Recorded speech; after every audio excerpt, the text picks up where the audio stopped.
E o governo federal encaminhou ao Ministério da Saúde a liberação de 3 bilhões de reais em emendas parlamentares. A pasta vai cuidar do repasse da verba aos deputados. Na prática, essa portaria permite a liberação do dinheiro e também autoriza os técnicos a darem início aos procedimentos necessários para a execução das despesas. Essa verba será usada na compra de equipamentos médicos, odontológicos, computadores, reformas e construção de unidades básicas de saúde.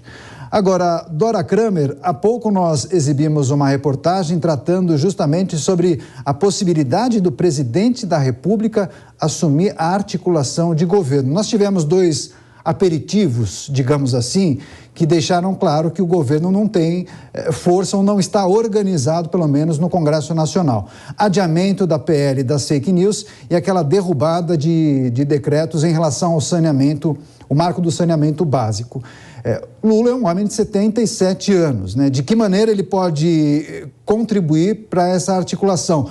O Brasil mudou muito daquelas 2 gestões para essa. Ele precisa se reinventar também?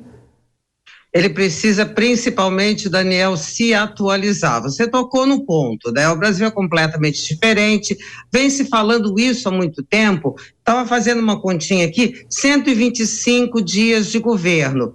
Nesse tempo, o governo perdeu exatamente 4 meses e 5 dias na questão da articulação, da organização da sua base. O presidente Lula, quando era perguntado sobre isso durante a campanha, saía assim pela tangente e dizia que ia conversar com o Congresso. Gente, conversa só não basta mais. Emenda também não basta mais. Cargo, a coisa mudou. Isso conta, mas é preciso também levar em conta a pressão, a entrada das redes sociais, a pressão, no caso aí citado, os 2 casos citados por você, do PL das fake e do marco de saneamento, houve grande participação, o fator da pressão da sociedade via redes, isso contou muito, e o governo apresentou essas duas matérias de modo completamente errado, completamente atabalhoado. E se continuar, se quiser ficar fazendo essa coisa de fazer o atalho pelo Supremo Tribunal Federal, a coisa vai piorar, porque o Congresso hoje é muito mais poderoso, tem um perfil mais conservador, o mundo está todo mudado, e o presidente Lula, vamos ver como é que foi anunciada essa disposição dele, que já deveria ser uma disposição desde o início,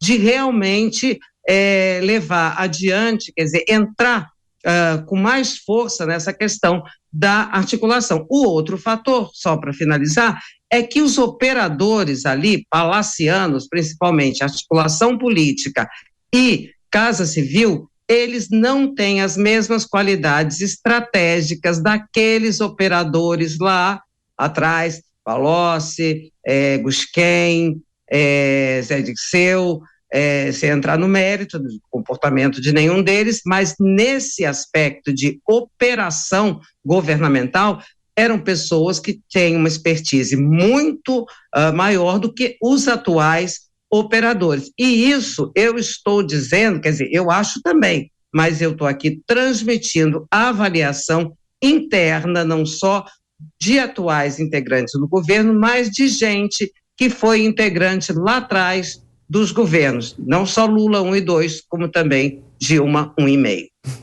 Pois é, agora Nelson Kobayashi, nesses 127 dias de governo Lula 3, o presidente da República cometeu alguns, digamos, escorregões, né? Agora, sobre a possibilidade de ele assumir a articulação de governo, isso não o deixaria muito exposto? Ele é uma figura central, importante, o líder de um país. Ele não ficaria exposto justamente aos caciques dos partidos? Ficaria extremamente exposto. A gente sabe que nesses cargos majoritários, em especial o maior cargo majoritário, são cargos em que a pessoa tem que ser sempre simpática, solícita. É um cargo em que a pessoa não pode dizer não. E a função de negociador exige, vez ou outra, que se coloquem limites, que se diga não, que se coloque intenções em troca de apoio, e essa não é uma função para o presidente da República. Seria uma função, primeiro, para os seus ministros de Casa Civil, principalmente, de relações institucionais, e também para os parlamentares líderes do governo, líderes da situação, líder do partido, e a gente não tem visto isso acontecer. Vamos dar o exemplo, por exemplo, do líder do governo no Congresso, que é o senador Randolfo Rodrigues.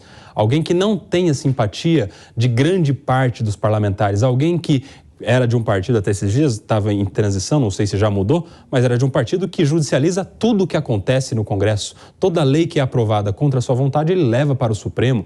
Então é alguém que desprestigia historicamente o próprio Congresso Nacional, que é o líder do governo.